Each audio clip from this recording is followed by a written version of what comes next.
What's up, everybody? How's it going? Back at you again, another time for this weekend. It's the most I've been streaming in such a long time.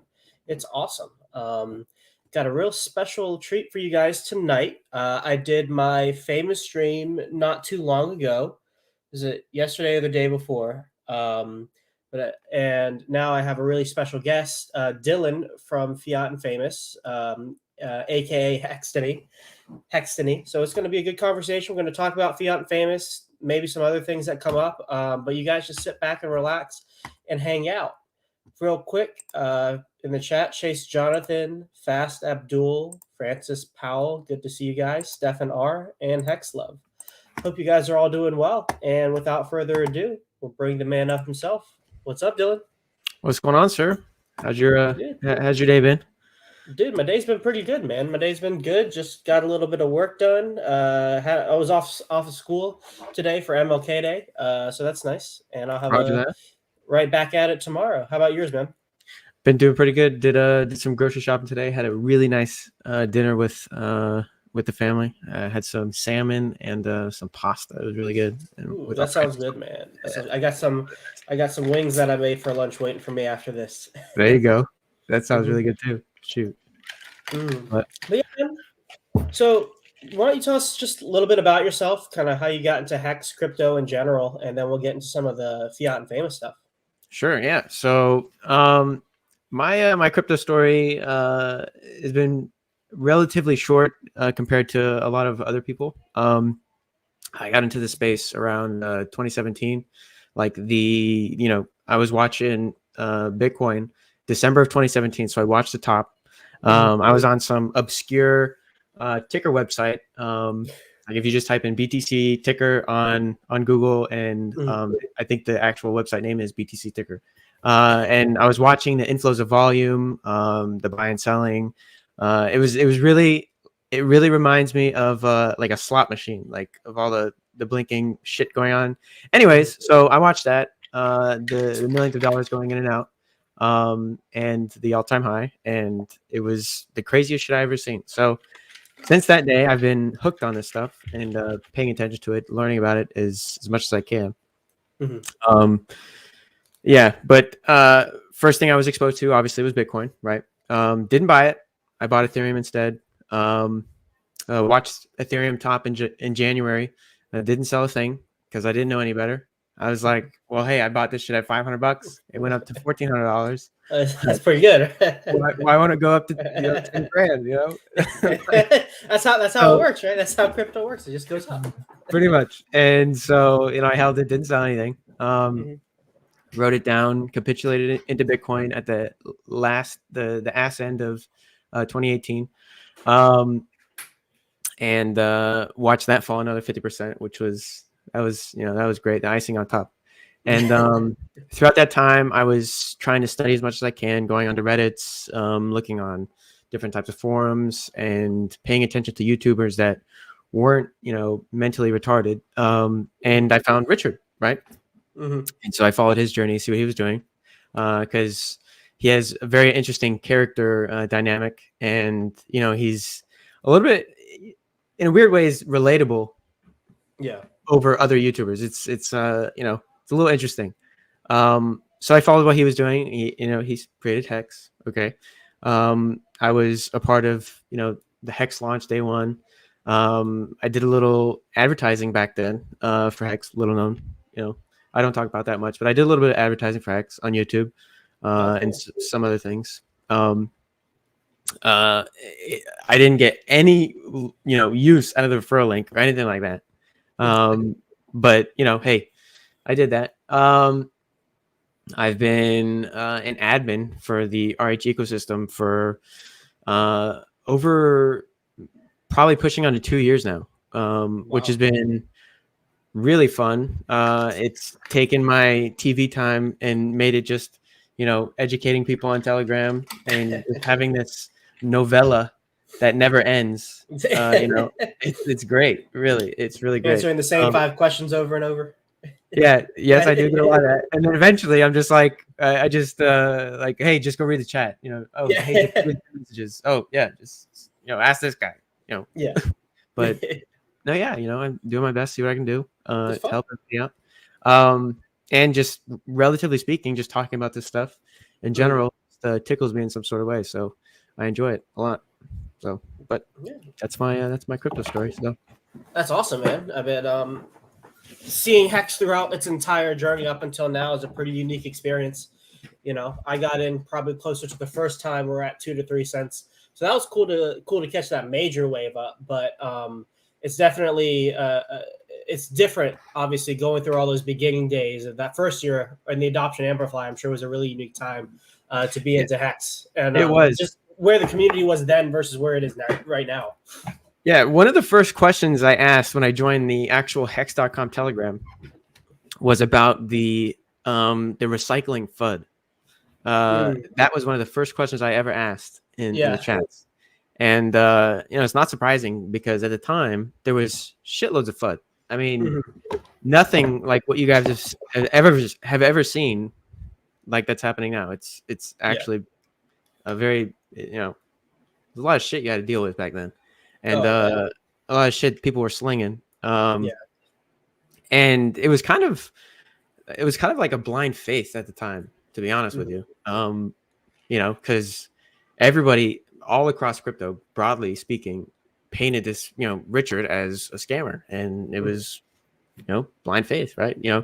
But if you had known Richard beforehand, before this hex stuff, you knew that he was not an idiot, and you knew that, he was relatively well off beforehand, and he was doing his thing. He wanted to do this, to, I guess, prove a point, like Mhm. he can make this grand currency and stuff like that. So Yeah.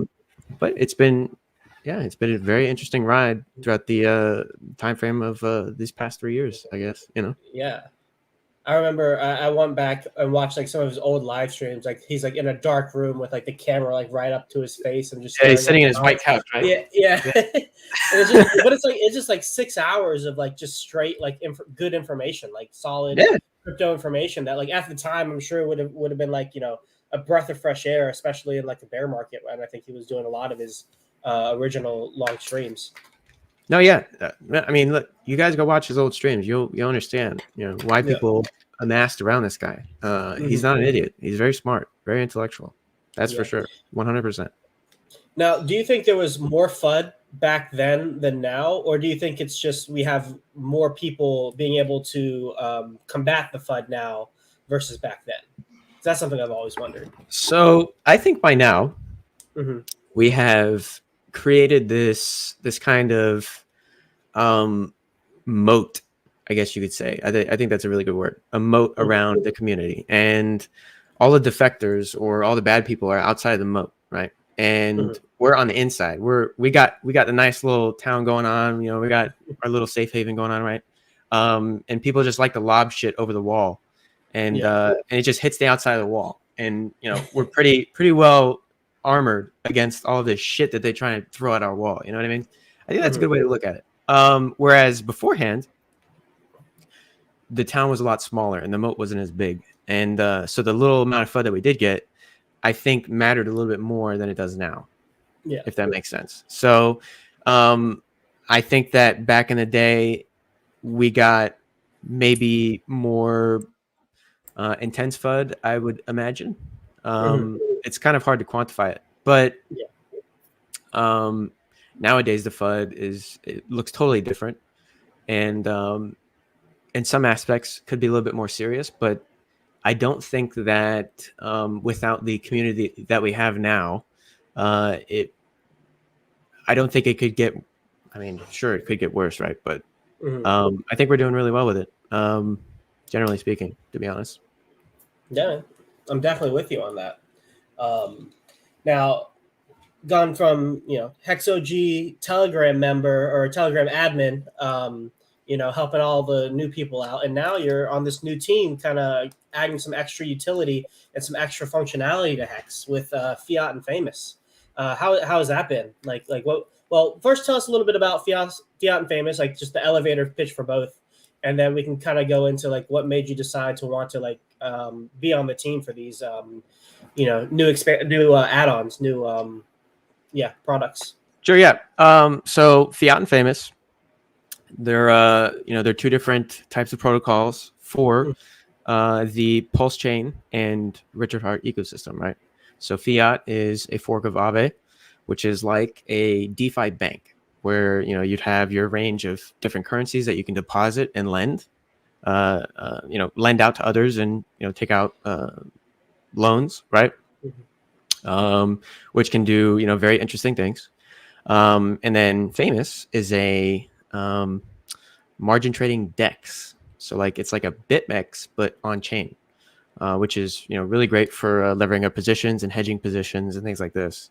And then I'm sure we'll talk about very interesting things you can do with both of them later on. But essentially, Fiat and Famous, they're the place where you want to go for leverage or taking out loans for Pulse chain for things other than Pulse, right? Because liquid loans probably will exist on Pulse chain, and you'll probably be able to use your Pulse to take out loans into stablecoins, which is great, right? Yep. But you'll be able to do a little bit more diverse borrowing and lending with Fiat. So, but yeah, that's the elevator pitch. And I found an interest in what Buck was doing when he told some of the private chats. He was planning on forking Aave, and I thought that was a fantastic idea. And I had just so happened to be networking with a bunch of the bigger guys in the Hex community because I was going to do like an exchange. I was going to start up my own exchange at the time, start up in Florida, just Excel spreadsheet, have a couple clients, do my thing, right? Nothing crazy, and then just kind of build it up from there. But I had been in chats with Buck for, at the time, probably close to 6 months to a year, and I've talked to this guy every day, basically, right?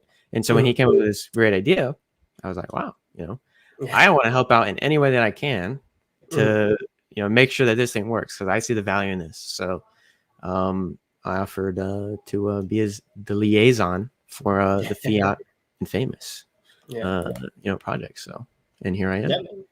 Yeah, man. You've been on a media store lately with the Famous SAC being open, and I know the community has received that well. A lot of funds were donated in those magic minutes, and it's still open. Still, funds are rolling in every single day. So definitely congrats on that. Thank you, sir. Yep. And it's still open, guys. Famous.io with PH. Do your research, and you could sacrifice and get some airdrops from Famous guys. So look into that. And the cool thing about the Famous SAC is Fiat's launching on Ethereum, so you'll get a little bit of tokens for that too. So it's like a double sacrifice in one. Fantastic point. Yep. We are launching Fiat on Ethereum, which I'm excited for. And if you did, like CryptoSloth said, if you did sacrifice for the Famous SAC, you get a little bit of the eFiat allocation. And don't worry, if you did SAC for Fiat the first go around, you still get your same allocation for eFiat. So no worries on that aspect either. Yeah, Famous people get eFiat, but they don't get it on Pulse Chain. Basically, that's what I got, right? Basically, yep. Yeah, man. I was really excited to hear about you guys forking these two platforms. Famous got me a little bit more excited than Fiat, but I was pretty excited when I heard about Fiat because I heard about it after the sacrifice. Okay. And that's just because we have these really cool. Extremely short. Yeah, it was like 5 days, right? I think maybe I heard Fiat is open, but I wasn't researching more sacks at the time. I was like, I'm done. I've sacrificed enough. Yeah. And then I heard about it. I was like, that would have been the one I'd like to get into. But yeah, you have the second chance with Famous. But these platforms, Aave and GMX is a little newer, but Aave specifically is pretty old. It's on its third cycle, right? And it's stood the test of time now, and has been a really great service for large Ethereum players. And, with Hex being kind of the bastard child of crypto that no one really wants to talk about, we don't get these kind of services for our system. Yeah, we don't get the love. That's true. Yeah. And so the way I see it, let's talk about Fiat specifically, it's another way for large players to extract value without having to hurt the price chart. and that's incredibly valuable. And I think our ecosystem can value from that, both now for the large players now, but also later on, where later entrants are the big players and they're not able to exit as efficiently as they might be able to now. So Exactly. yeah. Yeah, and I mean, case in point, if there's somebody that wants to have some money to finance some sort of project that they have, and they're a Hex OG, right, and they have lots of Hex, the only way that they can use their Hex is to sell it at the moment, Yep. right? With things like e-fiat or fiat, you'd be able to deposit your Hex and borrow against it, and you wouldn't have to sell that Hex unless the price went down and you were liquidated. But I mean, if you take out small loans and things like this, you can go finance whatever you want IRL, whether it's a business or a Lamborghini, and you can still keep your assets and pay it off at your leisure, right? Which is that's great, Yeah. And No, 100%. Yeah, I mean, so and things like these program or these lending protocols, I think Aave still has like 12 to 14 billion dollars of TVL in their protocol, even in the bear, right? So that's amazing. That's a lot of value, and especially in crypto. That's no joke. Yeah, for sure. And then especially when you start doing the fun math around fees that that you can collect from that TVL, or you can collect from all of the volume going through it, if you're depositing your tokens or you're staking the fiat token. Actually, that's a good little segue. Kind of quick 101 about like the utility, or like what the fiat and the famous token exactly do on the platforms. Yeah, so both of them share the same tokenomics. They're revenue sharing. I believe with fiat, it's 30% of the fees go to the stakers, and it's a sliding scale. If more is staked, more goes to the stakers. If less is staked, then more is given to the treasury. And same with famous. With famous, however, 60% of the fees generated are given to the stakers, and those fees come from the use of the various tokens on the protocol, right? So you'll probably see a lot of the blue chips on both fiat and famous. Like on testnet right now, all we have is the Richard Hart coins, and then this USDC, because all of the blue chips that exist in the outside world of the testnet, they're very liquid, whereas on testnet they're not liquid at all. So you can't really have those, and you can't really experiment with those at the moment on testnet. But in the real world, things like that will probably most likely exist on these platforms and be heavily used. But yeah, you get those, you get I would say a nice little handbasket of a various amount of tokens that are being used on both of these platforms, including your favorite RH and stuff, ecosystem coins, right? So, hey, that's great. And then CryptoSloth has some pretty cool ideas about how you can use this staking and this liquidity stuff, and things like that. Yeah, the PHLP token, and specifically probably interested me the most. Like the fixed supply revenue sharing tokenomics of fiat and famous are cool, right? Like it's good for price appreciation, it's good for passive income, but it's pretty straightforward. Like it doesn't take much to understand it. You set it and forget it, and you move on. But the PHLP token is a little bit different in that if you guys have used GMX. The GLP token, you put in one token and then you get that liquidity pool token, and then you can pull out any of the other tokens from it. And so that in of itself already opens up the door to a lot of different potential strategies, but then also the implication of being able to get exposure to all of the assets by just putting in one asset is pretty cool. Without having to so normally if you wanted to, because it's most like a liquidity pool, but it's for the famous trading service, versus a liquidity pool on like a V3 position where you're only exposed to two assets. You'd have to sell like half of your asset into the other one, and then the impermanent loss goes in either way of the two coins. But with the PHLP token, that impermanent loss is spread among a basket of assets, and then you have the ability to exit in any one of the tokens that you want. So that dynamic's pretty interesting, and it's also getting fees on top of all of that at the same time. Yeah. Yep. And exclusively, it gets all of the liquidations on the platform. So if you're a PHLP provider, you are the ones that harvest the liquidations of the positions that are leveraged, and they get liquidated. So very awesome as well. Yeah. And then also that little line in the white paper where it might be supported on, it'll probably be supported on fiat. That was pretty cool. That's pretty cool. Yeah. Too. So like on testnet right now, we don't have where, you can deposit your PHLP onto fiat as collateral, but, the devs really would like to have that on there. And, I'm sure that it'll be on there. And that also opens up a lot of dynamics, especially for if you're a large liquidity provider, right? And you see that there's over leverage on Famous. You could use your liquidity as collateral and, go borrow, whatever coin you need to move the market on whatever ticker is over leveraged, and you can go wipe out some longs or some shorts, either direction, right? Which is great if you're capturing the liquidations of those positions and they're, worth a lot of money, right? So no, 100%. As you get larger and larger, there are a lot of cool games you can play as a whale with these kind of systems. It's pretty crazy. Oh yeah, and I mean, I could look onto the Famous protocol and see. So like right now, there's a lot of people going short on stuff.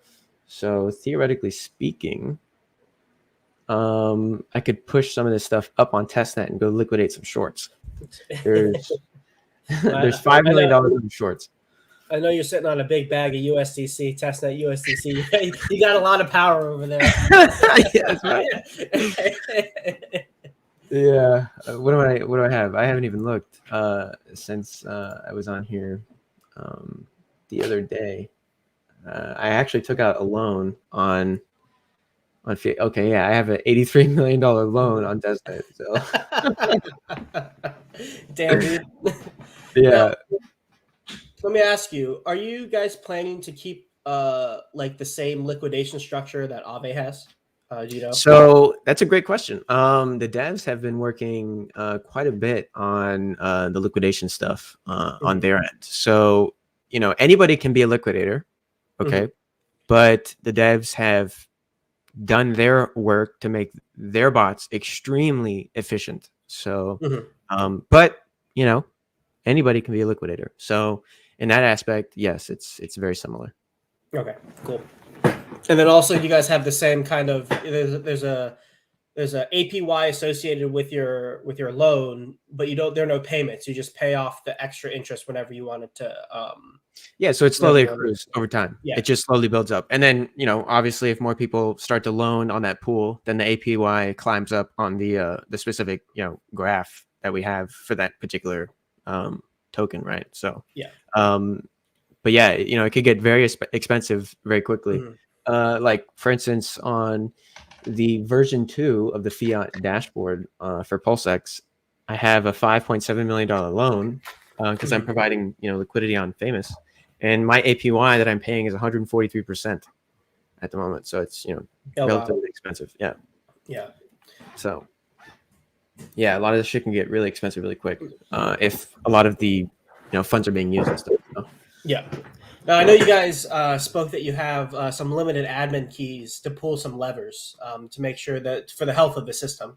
Can you? And I was trying to remember what they were when I was doing my my presentation the other day. Can you remind me of what they are? Like, what are the functions that you guys have admin keys? Yeah. For? So with our version 3 of testnet on fiat, we can limit things like the amount that can be deposited or the amount that can be borrowed. Right. So what does that do? Why is that important? Well, we know that there's billions of dollars of hex out there just running wild. Okay. And there's only so much in the liquidity pools. Okay. So that's a problem for these lending platforms. If somebody can just deposit billions of dollars worth of stuff, and then if they were needed to be liquidated, only $1 million could be salvaged from that liquidation. It's terrible, right? Because you could just Mhm. borrow everything and never pay it back. Mhm. Things with like Hex or Hedron, the devs, we have to limit that stuff so that if there is a liquidation that is processed, it can be processed and the lender can be made whole. And then, so that's one of the things that we can do, right? Another thing is adding and removing tokens and things like that, right? Now, with the actual tokens that are on the platform, so like if there is a pool on these platforms, right, that that stays there, right? We can't like take those funds out of those pools. That's impossible. That's not a thing that is able to be done. All we can do is like add more pools, or just remove it off the front end, so you can no longer interact with it, shit like that, right? So but that's the type of governance keys that we have, like that's what we like to call it, right? So the limited access stuff. So so it's not like even if you have a bag with a super high valuation, the liquidity pool is going to kind of set the limits on like how much you'll be able to borrow against, basically. Yeah, so like if we go on to V3 right now and on the test net, right, and we look at what's going on over there.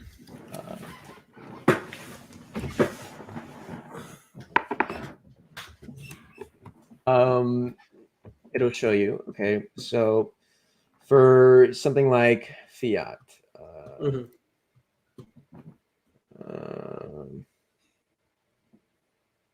baby.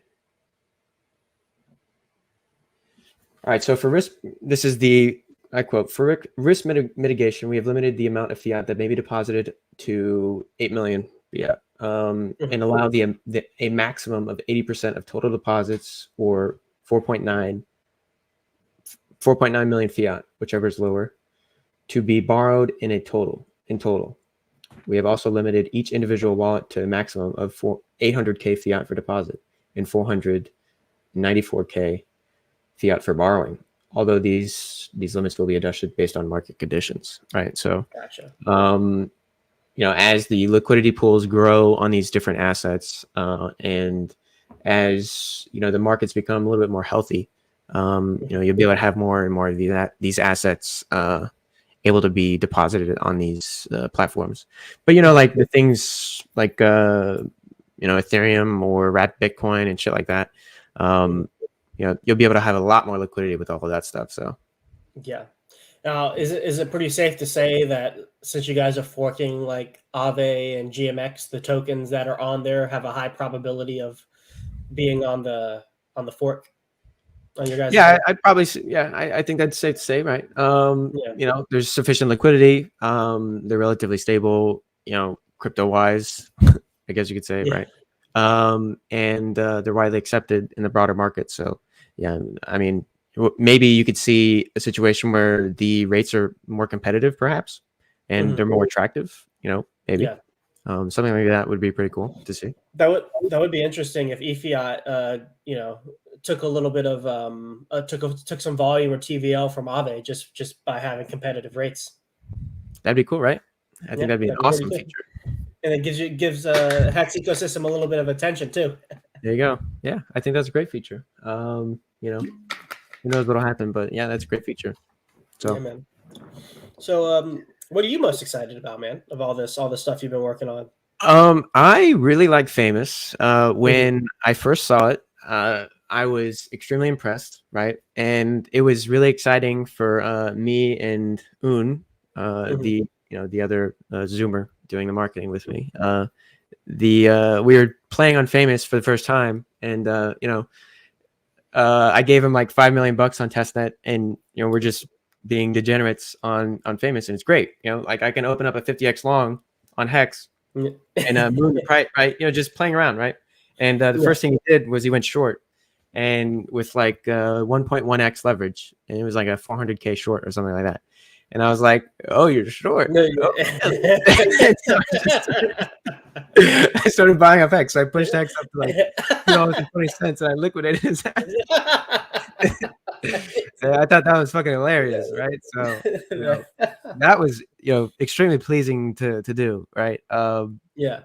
And then the second best thing was when I had when we had Fiat, and the devs, I guess you could say, mistakenly gave me a very large bag of testnet coins because they didn't have any other use for them because there was no sacrifice at the time. We were just launching the protocol, and I said, "Give me some so I can start a liquidity pool and I can pump that shit up to the top of the leaderboard, right?" And so they gave me 15 million fiat, which is a shitload of fiat, right? And so I made a relatively thick liquidity pool. It was like $5 million or something like that. It was okay, and I had the price at like around $10 or something like that. And then some whale on testnet pumped fiat to 16 grand, or I'm sorry, 16, not 16 grand, $16,000. So yeah, it was extremely expensive on testnet, and I had a shitload of money, and then the fiat protocol had very healthy TVL. It was in with excluding fiat, it was almost around $1 billion, right? So that was really fun to play with when I had I had $80 billion worth of these friggin' testnet coins, so I could literally just whatever I wanted. Man, Yeah, Tesla's funny like that. It's like everyone gets to do what they wish they could do with their real money. just complete degen and not care. Yeah, and like in the beginning, so little known fact, on testnet, the liquidity pools on Uniswap were never harvested, right? So in the beginning, I asked a very good member of the community to make a Uniswap front end, and I was selling 10,000, or I was selling 1,000 Ethereum for 2.5 million USDC, and I would just do that. I'd get like $75 million, and then I'd go, I went and pumped hex price to $90 on testnet one, and that was really fun.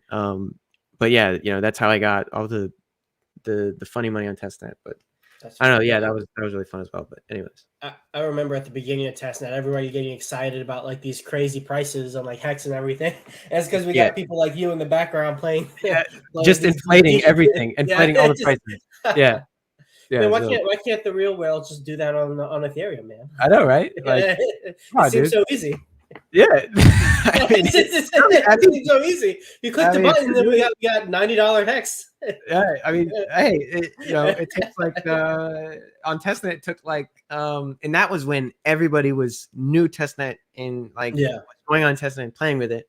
It only took like $120 million to get it to $90, right? But that's in no way, shape, or form reality of what we can do on mainnet, right? So just keep that in mind. Okay? So, we get anywhere near like $3, motherfucker, I'm just selling my shit.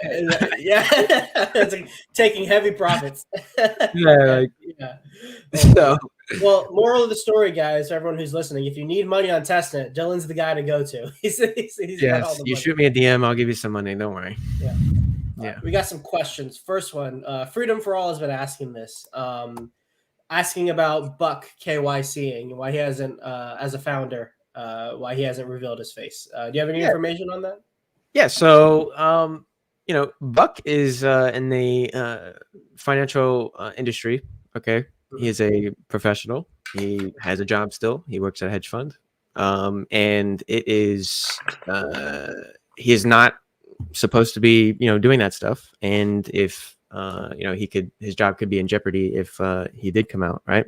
And it's just there's people in the community that are not very sane, and he just doesn't want to deal with that.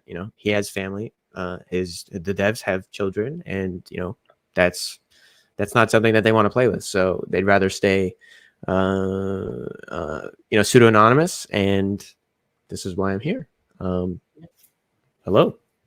Hey, what's up? Oh man.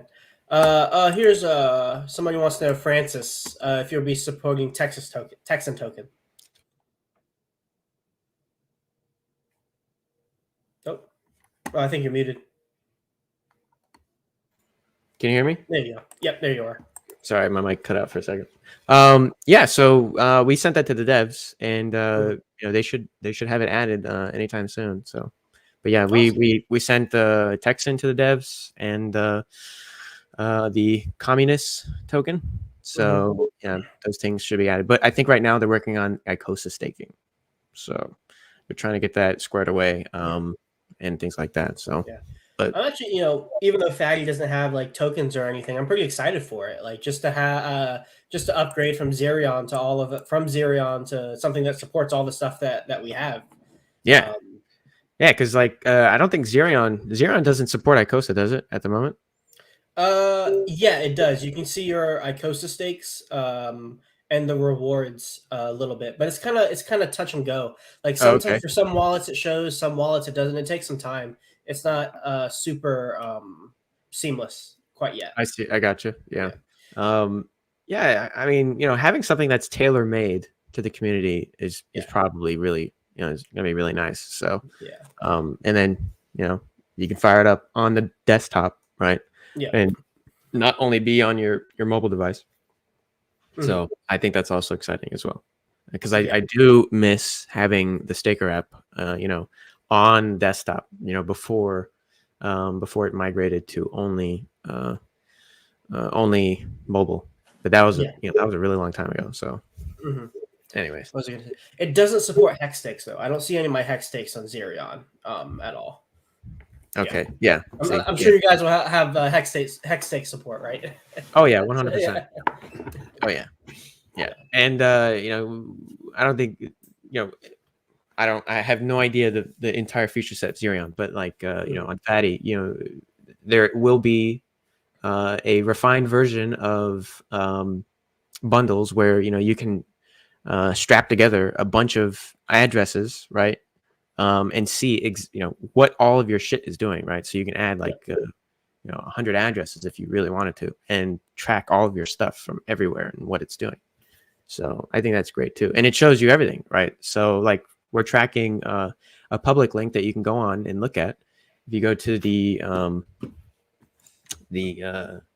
public tab, and you can track the Godwell addresses that we have. I think there's 11 of them. And you can see that Godwell is a Poseidon. He has 18% of the T-shares, which is pretty impressive. And he still has I think it was $500 million of worth of Ethereum still. Jesus. Yeah, which is pretty fucking crazy, isn't it? That is crazy. So yeah, stupid money at that point. Godwell's a player. Godwell has testnet money on Ethereum. Oh yeah, exactly, right. Oh man. I am excited about the bundle stuff. If I can I have all my like Hedron and ICOSA wallets that I can put those in a bundle, and then some other vaults that I don't touch, have them just separated so you can analyze your portfolio a little bit more clearly. It'll be nice.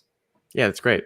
Yeah, it's a great tool to have, and we're really excited about it. Now, keep in mind, it's still being worked on, and the kinks are still being worked out. Right, this is the alpha version, so it definitely has a long way to go, but it's still great to have, and it shows you all your testnet shit. So I've been using it for a while in that regard, and nice, just man. spying on people and seeing what they're doing on testnet. So your friends trying to get them, seeing what happens after you liquidate them.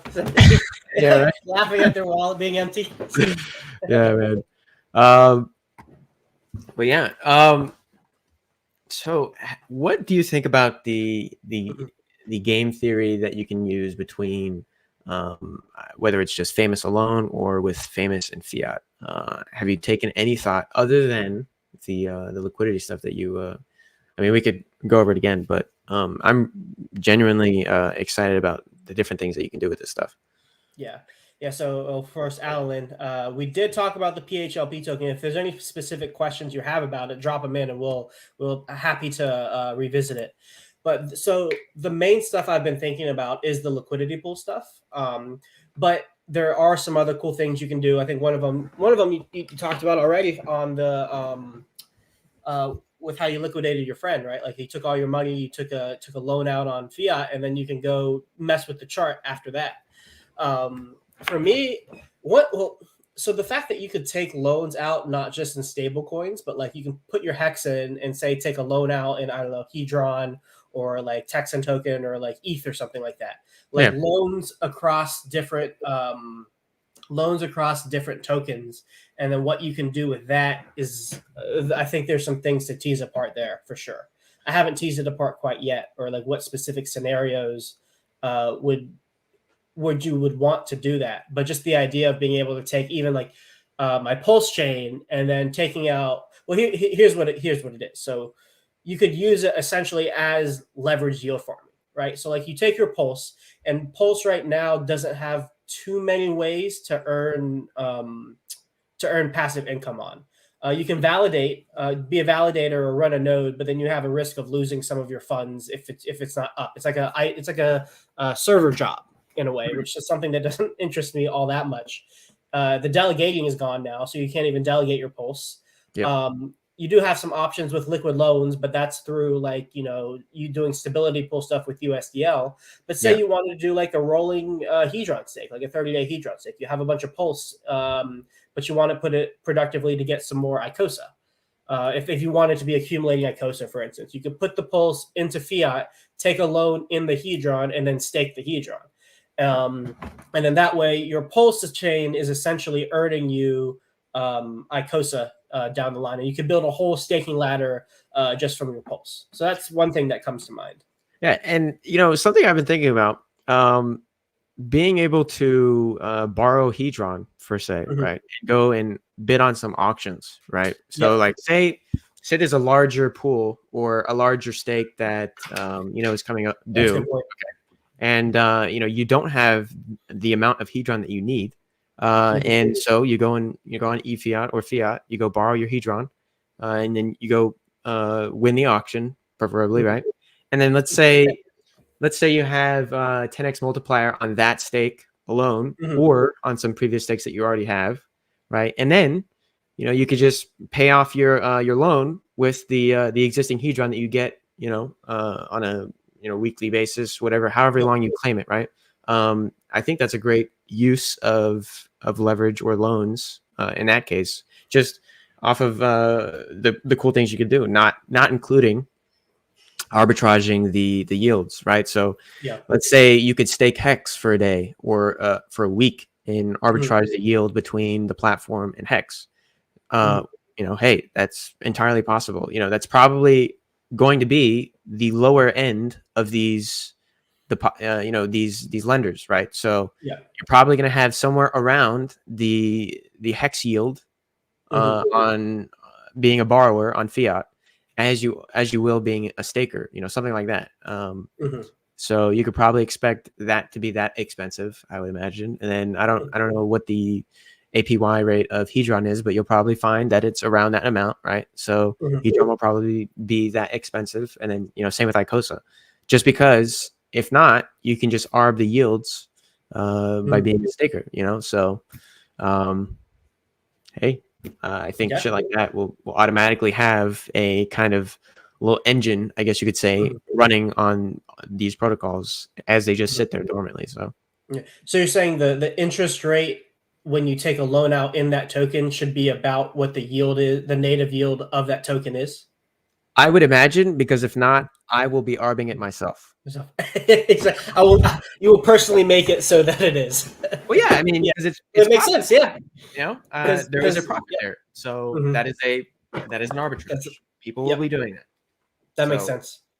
You could probably find where in a couple of, I would say, a couple of months before it kind of evens out, perhaps, but eventually, it'll even out and it'll level off to where either there's more economic energy being borrowed and stuff on these things, and so that it's naturally over the staking amounts, or it's right at that level of, okay, so here's I'm making 1% a month by staking hex for 30 days or some shit like that, right? So you'll probably see it even out.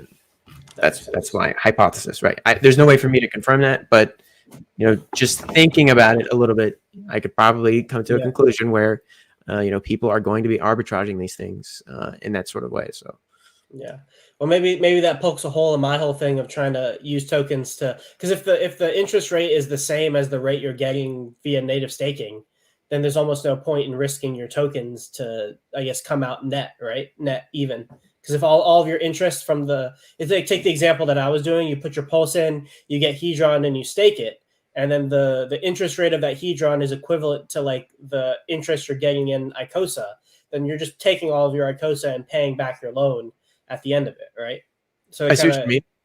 yeah, So it depends on. I think it would depend on uh, the use of the system, but I would yeah, assume because people like like us will be doing hmm things like you're just describing, so hmm that will even out and it'll naturally start to be thinner and thinner margins. But yes, hmm I think that it's people are going to do that, yeah, and create that sort of that level out that arbitrage point, right? yeah, And then eventually it'll be like, okay, this is a profitable opportunity for a couple of days, or hmm hey, it's a profitable opportunity for this sort of term of staking or taking out the loan, right? hmm Because it's variable on fiat, whereas on these things sometimes it's fixed almost. You know yeah, what I mean? So and it depends on what you're borrowing, right? hmm There could be a situation where you could snag a stable borrow rate or interest rate and take out these loans, and then not be affected by the variable rates on the other hmm pool, right? So the variable pool. yeah, Um, hey, it depends, but yeah, yeah, somebody's got to arbitrage it, right? So might as well yeah. be you. You know what I mean? Might as well, right? What was I gonna say? There was something I was gonna say with that. But I mean, not only does Also, your strategy involve a lot of it revolves around growing your PHLP, which if there's yeah, a lot of use, that can be a very large APY percentage, I would imagine. hmm If the pool that you're using, or it depends, but I mean, that could be a great way to harvest some fees, anyways, yeah, regardless if it's not at a premium. Without adding to the PHLP. So like, hmm so if you're trying to do the arbitrage without adding to PHLP, it could, it could probably be at a profit if you're adding it to the PHLP or something like that, right? So if you're just hmm trying to arbitrage the yields, that'll probably subside for a little while or after some time. But hmm when you start adding it into a PHLP position with tokens that maybe are underweight or something like that, you hmm know, in that case, perhaps, you'd see a little bit more of the revenue coming in, I would imagine. But, you know, yeah. Dude, that's gonna be crazy to see. Like, those are gonna be high interest rates on the loans if it's like 11% to borrow your hex or whatever it is, or like because I think like Icosa right now is going at like a 300%, something around that APY. So being a 300% interest rate on your loan would be that'd be pretty funny to see on the front end. it's interesting. If you have a nice position in the staking pool, you kind of Mhm. get a discount on your loan because you're Mm. kind of paying yourself. You know what I mean? Yeah. So, I mean, you relatively have to be well positioned, but Mhm. it could give you an edge over somebody that doesn't have a larger stake in the staking pool. Yep. That's also a Because good thing. yeah, You're getting more because of the you're revenue. getting, yep, you're getting more of the revenue. That's a good point. Yeah. Um, oh God, there's one thing. Okay, yeah, the PHLP token, because that one doesn't pay out fees in the same way that like Fiat or Famous does. It's not like a button that you click and then you harvest the fees. Those It fees in just the naturally grows. liquidation, yeah, naturally grows into the pool. So it's like Correct. So the pool just becomes larger. So you're able to withdraw draw with more. more from what you. So like you bought PHLP token. You Yeah. bought it at this rate, right? And then you can withdraw it at a much more of an amount, right? So Yeah. that's the difference here. Yeah. So that you trying to figure out ways where it's more advantageous, say, to take profit in your PHLP token is going to be interesting to figure out. Because obviously, when there's maybe more liquidations or a higher volume, it may be a better time to take it out. But in this way you're losing some of the coins. Like you're having to get into your principal amount of coins to be able to extract that value, which is a different dynamic than with fiat and famous.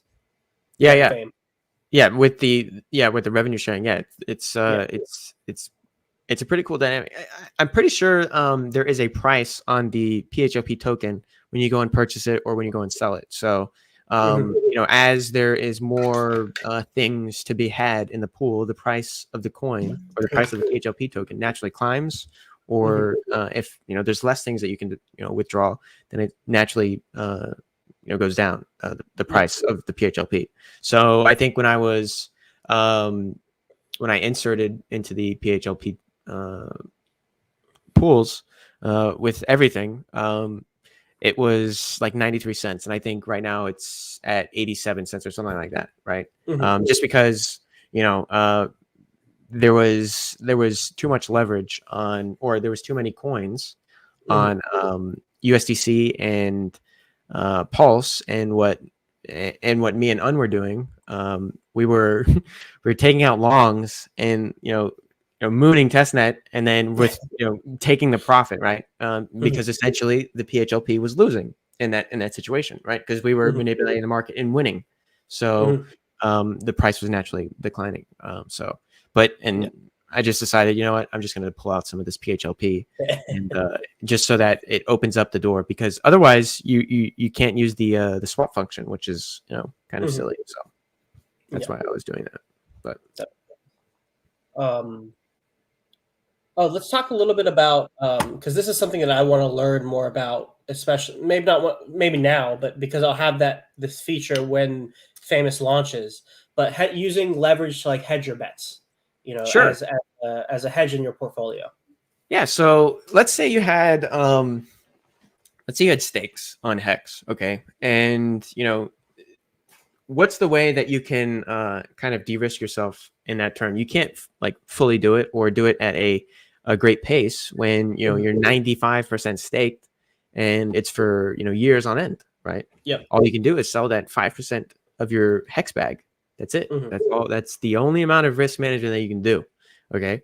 Well, with Famous, you could take a smaller portion of that 5% and make it half of your position, or make it 25% of your position with leverage. Okay.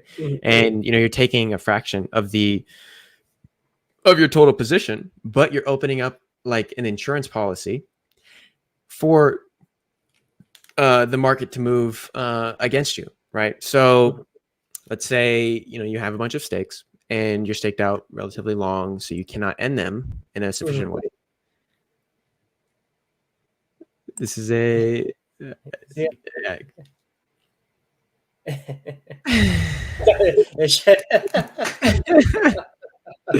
very nice of you. Yeah. Oh man. But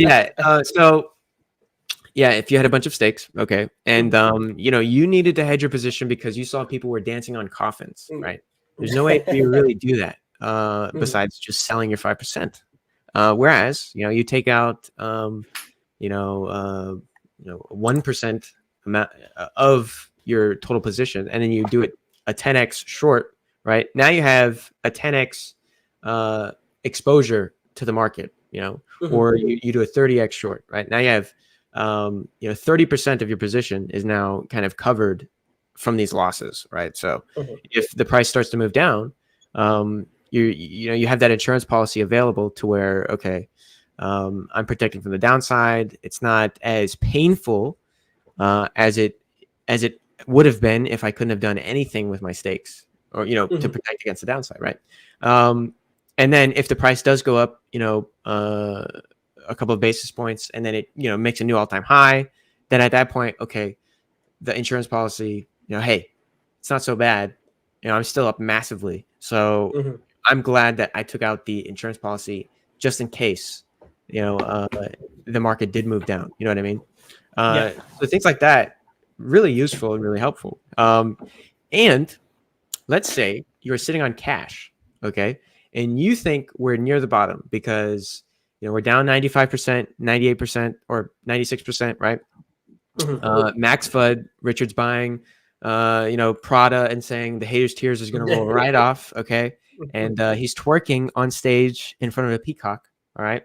And everyone in the community is basically, looking at Richard like, please, Richard, when posted. And they have, the tears are bubbling up in their eyes. And, it's just starting to crest over their eyelids. Okay. And you're sitting in cash and you think it's the bottom, but you're not entirely sure. Okay. And so what you could do is open a leveraged long, like an insurance position, in case the market starts to run away from you. So your entry point isn't affected as much as it would have been if you just didn't open the long. And now you're buying at 2.8 cents now, whereas 3 weeks ago you could have bought at like 1.7 or something like this. You open up the long, and you could have had your entry price down still now, maybe at like 2 cents, and you could have still entered in at a relatively low price, with a levered position. You know what I mean? So things like that. Very advanced ways to use this stuff, but very useful ways to use this stuff. And if the price would have gone lower, and you expunged your insurance policy, hey, you still got a great entry. You still hit your limits, but you did forfeit that insurance premium, I guess you could say, right? And then same thing on the inverse. So these little things that you can do with this stuff to kind of protect your position and just have a little bit better risk management at your fingertips. They're very advanced and very useful. And I think not only do people in crypto use leverage in this way, this is a lot of what the TradFi guys, this is how they use leverage and derivatives. Okay. Having that in the Hex community will just have that next kind of evolution to where, obviously there's going to be degenerates, right? But you're going to have this level of risk management that you've never had before, to kind of protect against, these things from happening to you. Right. So that is great. That's going to be a fantastic tool to use in that aspect. I really think so. So I'm excited for it in that sort of way, right? Because I have stakes, right? So I can't short the market at the moment, but when these things exist and I think it's the top, I will short, and I will happily post my shorts, right? So shorting Hex isn't just for haters, right? It's for OGs too. Oh yeah, and hey, listen. It may sound bad, but listen. If enough people start to short this stuff, it's just gonna go up. The short squeeze. I think I saw, I don't know if it was from one of the official channels, you or Buck, where it's like, how great would it have been if there were a whole bunch of shorts on those, like when we were wicking down to like 1.5, 1.6 cents, and then now we're up here. How nice would a short squeeze have been at the same time? Oh yeah. So not only would the buyers have pushed the price up, but then the shorters would have pressed the price up even more. That's great. I love that. Right. So if I'm vested in this stuff, right, and let's just imagine this world for a second. So let's say there's a bunch of people that are pissed off, and they're like, "Fuck this shit! I'm out. I don't want anything to do with it. I'm gonna rage short." Okay, so there's a lot of people like that right now, right? But imagine if they did it with leverage. What would that do? That would turn them into buyers, and they would no longer have their money, and it would just push the price up even more. When they shorted, they pushed the price up above their short and a little bit higher, right? So that's fantastic, right? When these people are rage shorting and they literally get liquidated and push the price up. That's amazing. That's hilarious. It's great for my bags. And hey, if I can go on and brag about having a short on Hex and then the price doubles, it's not that bad. Can you get mad? Let's be honest, okay? Let's be honest. So, that's great. No, definitely these services add legitimacy to the assets, right? Like it's going to be easier for people in traditional finance if they decide to come into our community to be able to navigate through it, because now they all have all the tools that they're used to using just in the crypto world. And I'm sure that they'll feel like they have a nice edge because they're competing against, all of us, plebs who got lucky with the coins first, and they'll be able to try to take our money a little bit easier. That's what they'll think. But Oh man, there was a point. You have some really like specific examples, man. Like people dancing on coffins. You know, Richard twerking. Where are you It's getting these almost like like very it's vivid almost like images? things that have happened before, you know? Oh my gosh. I'm excited to use some of those tools in a more sophisticated way, maybe in like another cycle or two. As like my bags grow from all the yielding, it's going to be good and useful, and it also adds a whole nother element of analysis on the market, right? Because all this stuff is going to be on chain, and so Oh yeah. everybody will be able to see where the shorts are, where the longs are, and then you pair that with like on chain analysis, where you see the behaviors of certain wallets who have the money to be able to move the market to liquidate them. Like we talk about scam wicks on like centralized exchanges, and the reason why it's a scam is because they control all the liquidity. They can pretty much do what they want. But if it's done in an open and decentralized way, that's just like people have the ability to move the market in that way. And so it adds a whole new layer of analysis for everybody to keep track of. Now that we're going to have that ability and the information. Yeah, no, and I've been doing my best to practice that on testnet, for months on end now. So I think monthly I'll go on Liquid Loans and see how the what is it called, the health of the system is, right? And I'll go and look for large vaults that are open that I can exactly, yes. If you go on that website where you look up. You can look up to the catalog of Richard Hart live streams that we have, and you just type in short, you'll get like 20 or 30 videos of him asking people to build this shit, right? Yeah. So just keep that in mind. There's a reason why Richard wants people to short, especially on spot. So that means especially with things like fiat. There's a reason why he wants people to short. Anyways, yeah, so I'll go on testnet and go on the Liquid Loan site and see if I can find any large leveraged positions that are up or near liquidation. And there's a video in the famous chat where I did find a wallet that was at 38%.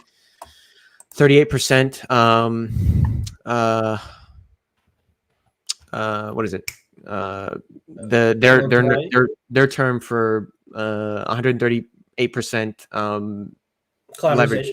Yeah, collateralization. Yes, and so I borrowed a shitload of as much pulse as I could off of the version 2 of seriously, and I shorted with about $50 million to liquidate this guy on Liquid Loans, and his position was $10 million, and I think I didn't make we're talking about funny money here, right? And for the purpose of examples, so that was an extremely retarded thing to do, in real life. Like you don't use $50 million to get 10 grand. Okay, you just don't do that. Okay, so but that's what I did, and it was successful. I liquidated like 30 other people, but these are entirely possible things that you can do on these protocols when they do exist. And not only did I do that to liquidate people on Liquid Loans, but I was also doing that to liquidate people on Famous, because there was $9 million of longs open, and there was only $1 million of shorts, right? So and 48% of those longs were in Pulse, so it was extremely easy for me to hit 2 birds in 1 stone with a little bit of leverage. So that's what I did. Hell yeah, man. That sounds like fun, honestly. Hey, I mean, I can give you some testnet money and you can go play with this. Yeah, I think you threw me like $1 million USDC in testnet money, and I was like, oh yeah, I said that feels real good by the end of the month. We're working on it. We're working on it. Working on it, yeah. So what's your number at now? I want to know. I got we got the update here, huh? Do I have it? No, it's on my other computer. I gotta pull it up later.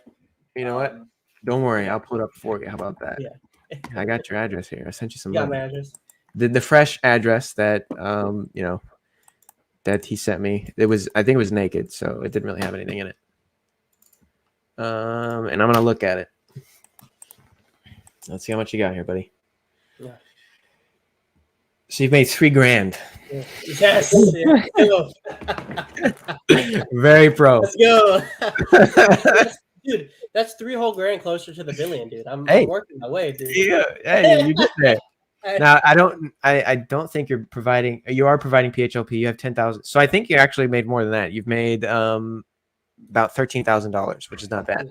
Yeah. So Yeah, I need to go degen it up a little bit more, but the main reason I wanted some coins because I just wanted to play with all the staking stuff, see how the UI was going because it helped me make my slides. And I did a couple leverages and that felt good. I was like, ooh, this is dangerous. there you go. Yeah. So what I'm looking, so like on testnet right now on the fatty thing, we don't have the price for PHLP correct yet, right? So, Okay. but you have 10,000 PHLP, and it looks like that liquidity that you've put in there, you've made all of that money back from doing something, just off of your wallet holdings, right? And then some, which is pretty cool. So yeah, you have like you made like 13 grand, man. That's not bad. Let's go. Now, where's the bridge, man? Where's the bridge to Ethereum? I know, right? Yeah. Hey, I have USDC, so I could, hey, let's do this. I'll do a 10-to-1. I'll give you 10 USDC on testnet for 1 USDC on Ethereum. 10 cents on the dollar. There you go. That's a great deal. I would take that deal. Hey, man, it's USDC. That's what the ticker says. That's what it looks like on my MetaMask. I mean, hey, why not? Oh my gosh. But, I think Hexlove wants I think he wants a screen share test. Wish you guys to screen share test that. I think he's asking for a walkthrough really quickly. Do you want to pull it up? I can definitely do that. There it is. It is on your. This is my boy's wallet here. He's got his 1.3, right, and then his $10,000 PHLP. But let's go to Famous. How about that? So I was looking at it while we were talking, and we have short positions open, almost 2-to-1, and so I was thinking about mooning stuff on testnet to liquidate some shorts, but unlike the longs, I don't know what people are going short on, so it's a little. I'd have to pump everything to do that, so I'm probably just I guess for shits and giggles, maybe I'll just moon Hex. I don't know. But yeah. Oh, well, yeah. So the price action on testnet, Hex has been going down. So maybe they did open up a short in Hex. Actually, you know what? I know how we can do that. How we can look. Let me see here. 2.5. Let's see on Pulse. Let's see how much it is looking. All right. So there is a massive short on Pulse right now. Oh, that's where the short is. So I don't know. We can let's look at it. Let's see what we can do. Let's see if we can do it. All right, I got a bunch of USDC here, so I think we can do it.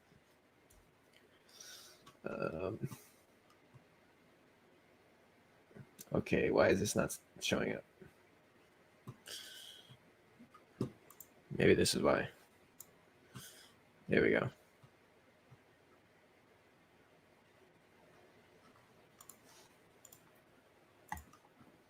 Come on, baby.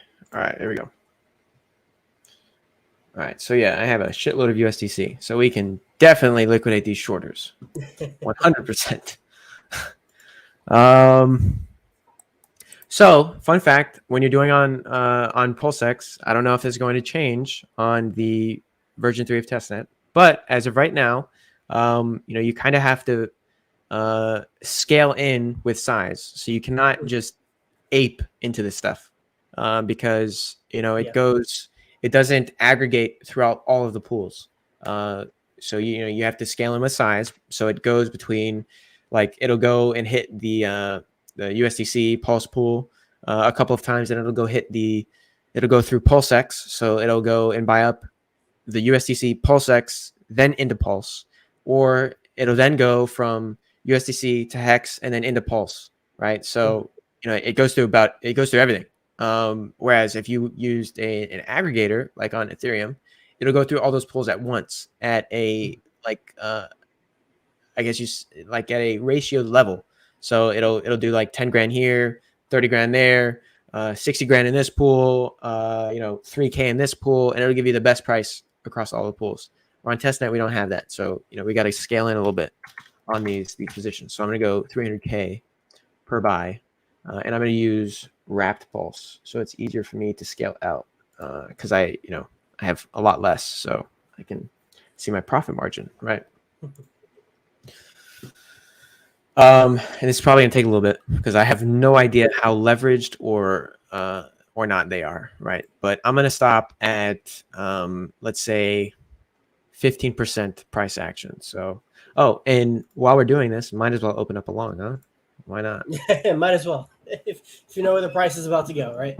Yeah, right. So I'll open up a 10x long with let's say let's do 500K. Huh? Why not? Because we know the price is going to go up, guys. So that's the best way to trade. Man, wish I had that guarantee on Ethereum, man. There you go. Yeah, guaranteed log. Please, while we're on stream, please don't counter trade me. Just throw that out there.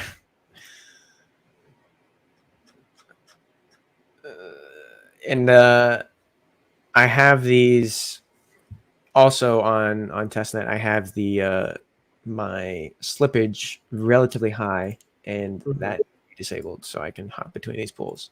Because at sometimes, like in the beginning, to keep the pools at the top of the chart, you have to pump the volume up, right? So, in the beginning of testnet, when we're trying to get everybody like, hey, fiat exists, right? People are using testnet. I would go and buy like $700 million or $70 million worth, and then sell it right after, right? So to restrict me from going one pool to another, I would just have it to where I disable multi-hops and shit like that, and then have the slippage all the way up. So if anybody did trade while I had it mooned, I would still be able to execute the price, even though the price was moving while I was doing that stuff. So that's why my slippage is extremely high.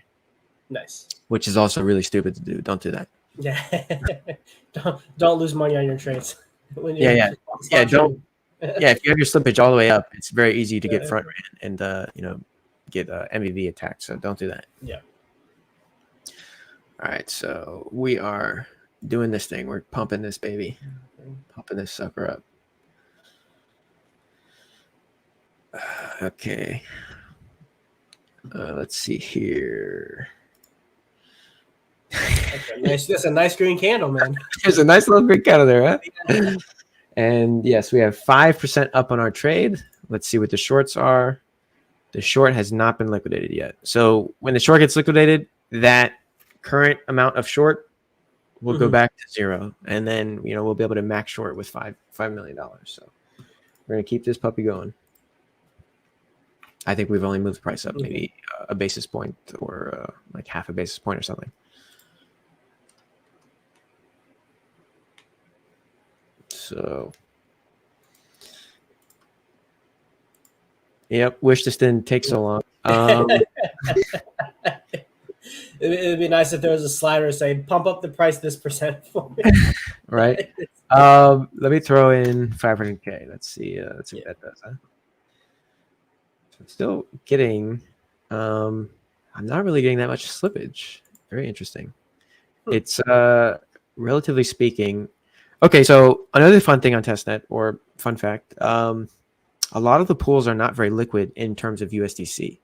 However, they are liquid in terms of Pulse. So, like PulseX only has like 23 million USDC in the pool, whereas with Pulse, it has around like 500 million to 600 million USDC in the Pulse pool, right? So a majority of the USDC on testnet is between actually Pulse and Hex, believe it or not, which is pretty cool.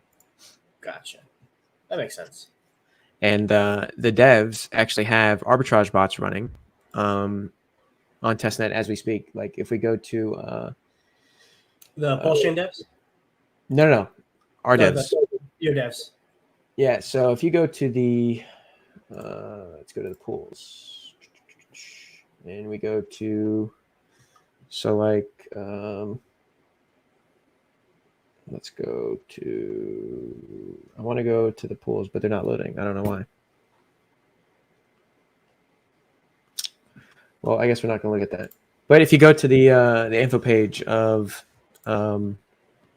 Pulse and you refresh it, you'll see like one consistent address, like continuously trading all this stuff with little amounts, and they're just arbitraging everything.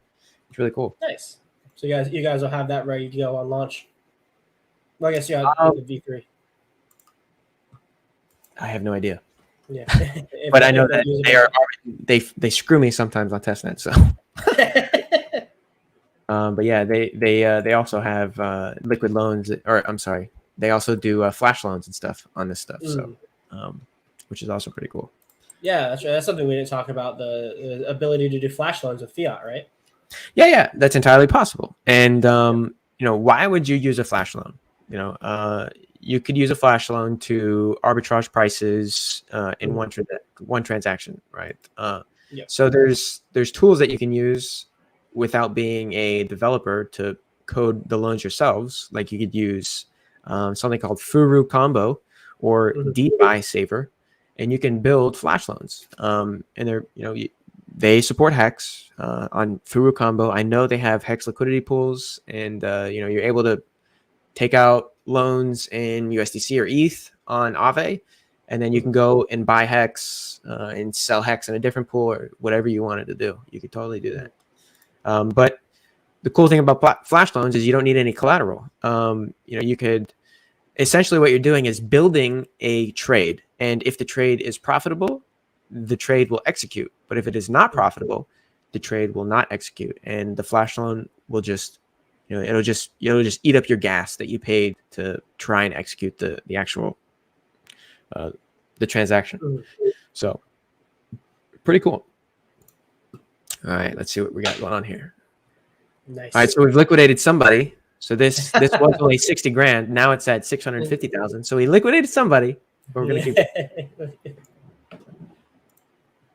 Very cool to watch, huh? Yeah. It's pretty addicting. Right? Right.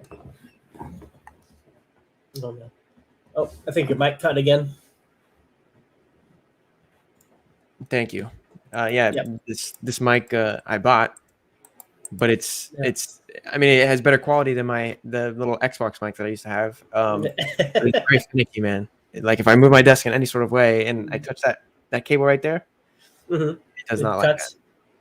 Yeah. Looks nice. It'd be nice to. I think I'd like to get like a standing mic like you have, like that like floats.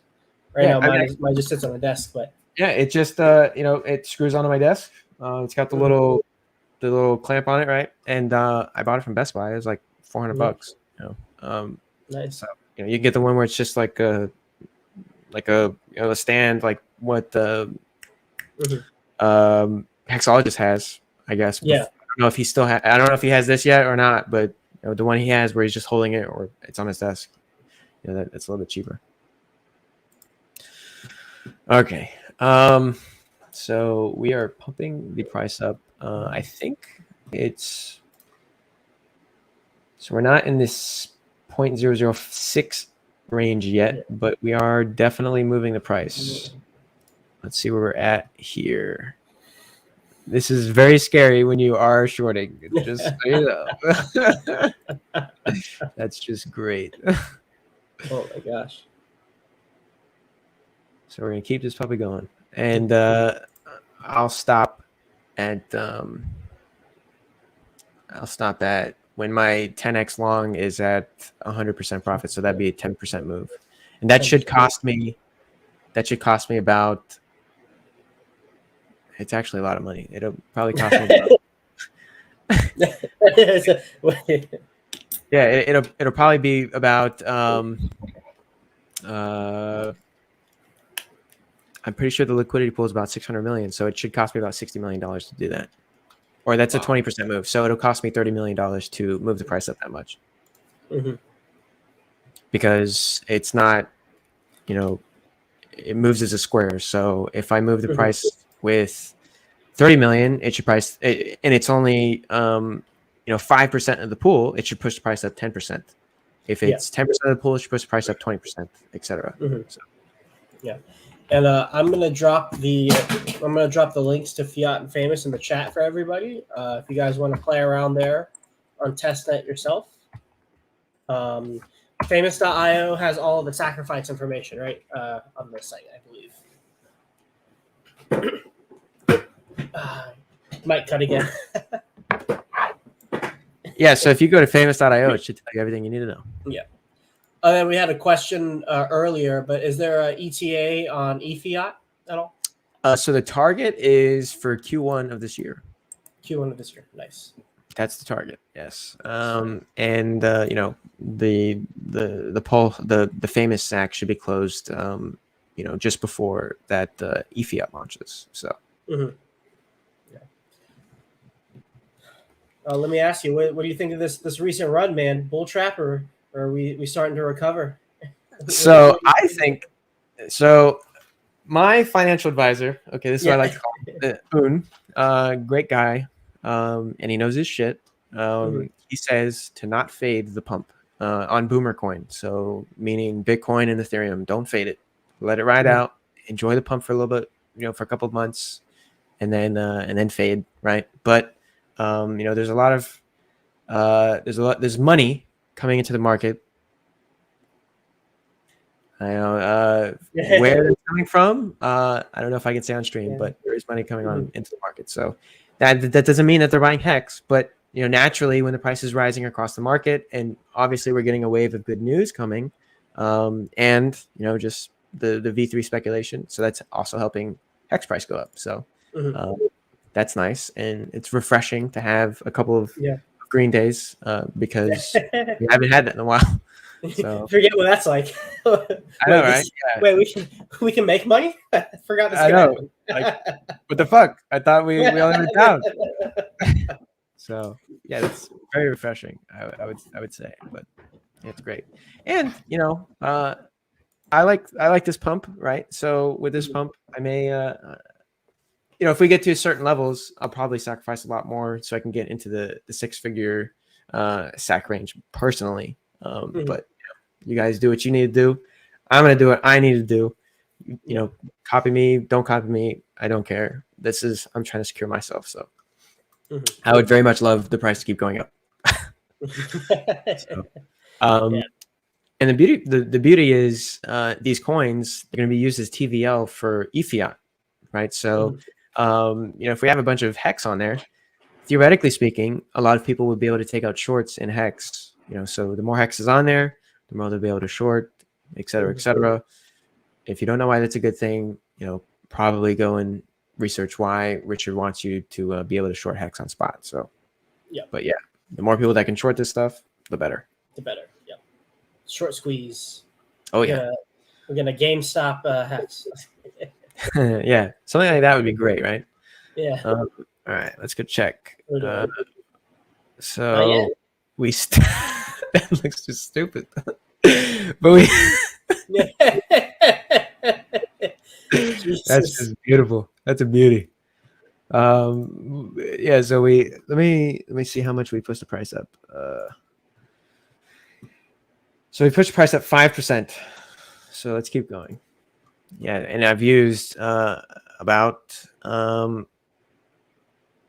to $20 million. So almost right on the money. I'll be using about $30 million to push price up 10% or so.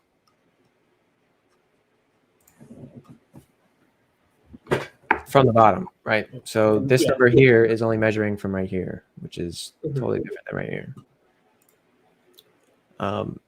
I highly doubt we'll get this short to be liquidated, but we'll definitely give him a run for his money. We'll at the very least double your long. There you go. Yes. Just for shits and giggles. And so in this case, the PHLP provider would lose in this trade because they're providing the liquidity for you to be able to leverage, right? So if you did long and you were doing some shit like this, theoretically speaking, you would win. Now, however, if I, because since I'm the PHLP provider, I don't care if I'm trading against myself, right? I'm just transferring money from, one of my pockets to the other pocket. But if I would have seen this and somebody was doing this, what I would do in mainnet, and if I was a majority of the liquidity provider, I would post my liquidity onto fiat and counter trade this asshole. Okay. And then I would liquidate him, because currently I'm leveraged on the fiat, on fiat, right? Because I'm taking out this loan. This is a loan that I have open, so you could theoretically liquidate me. I'm very sufficiently backed with my collateral, but theoretically speaking, you could always liquidate me. So yeah. Oh, Hexmol has a question. Are you guys gonna? Fatty has HSI support. yes, yep, that is something that it has, I think, right now. Yes, on testnet and Ethereum. So very cool. Awesome.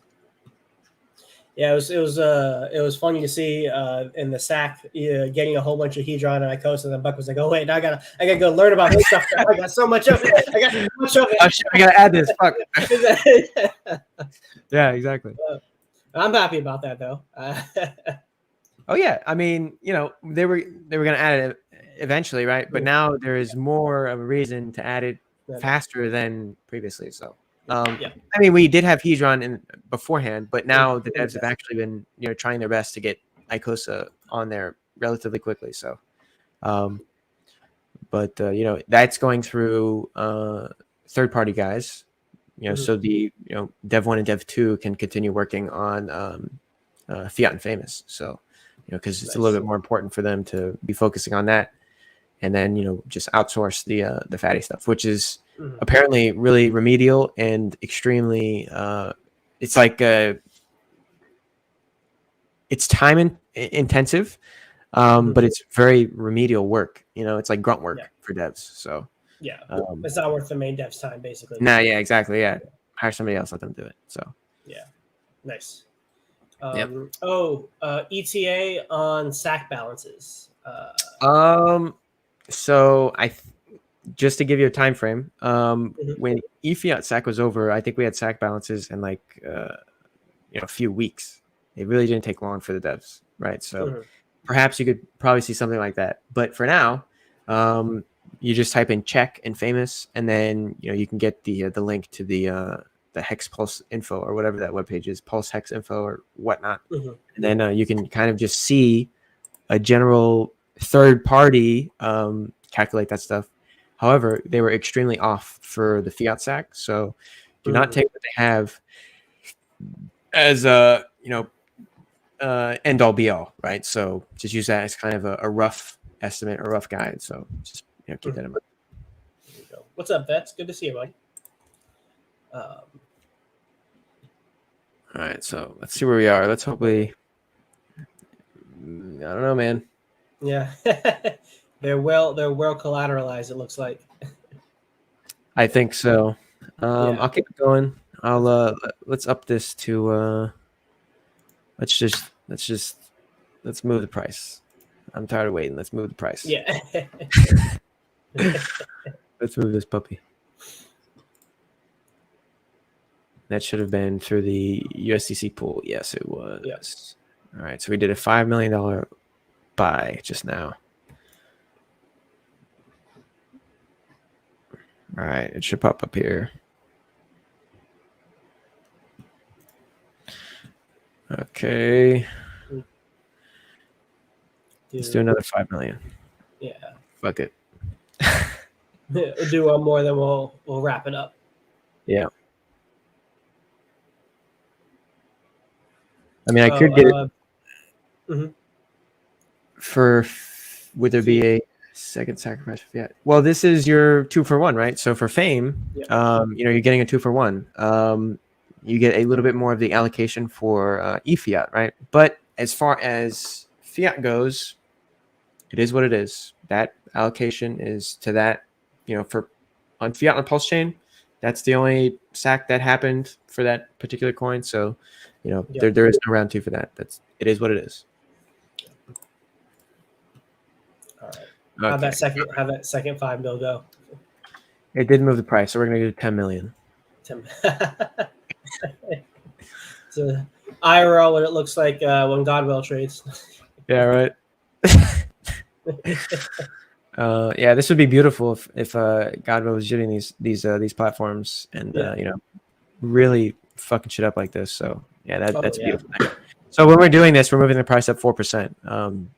Jesus, we're getting a slippage of 2, but that's the movement. That's the overall spread of our movement. So in reality, we're moving the price about 4%. So yeah, we're at 100% here, basically 140%. there it is. Hey, we did it. We got him. All right, that's on mine. There we go. Live liquidation. We got his ass. There we go. Hell yeah. Took a couple 5 mil clips and a 10 mil clip, but we got there. There you go. Yeah. So let's close this. Let's do max, and we're gonna close out our position in profit. By the way, and we can before. So let's share this.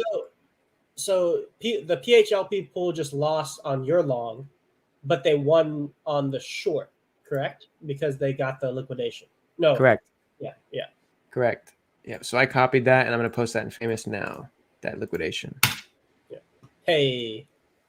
There we go. So I'm sorry, not that liquidation, but that profitable position. So I just posted. I just bragged. So. Let's continue unwinding here. So. Oh, this is a good question from Hexlove. He's asking, where exactly did you see that you knew that you liquidated him? So I'll go back and show you after I unwind a majority of my position here.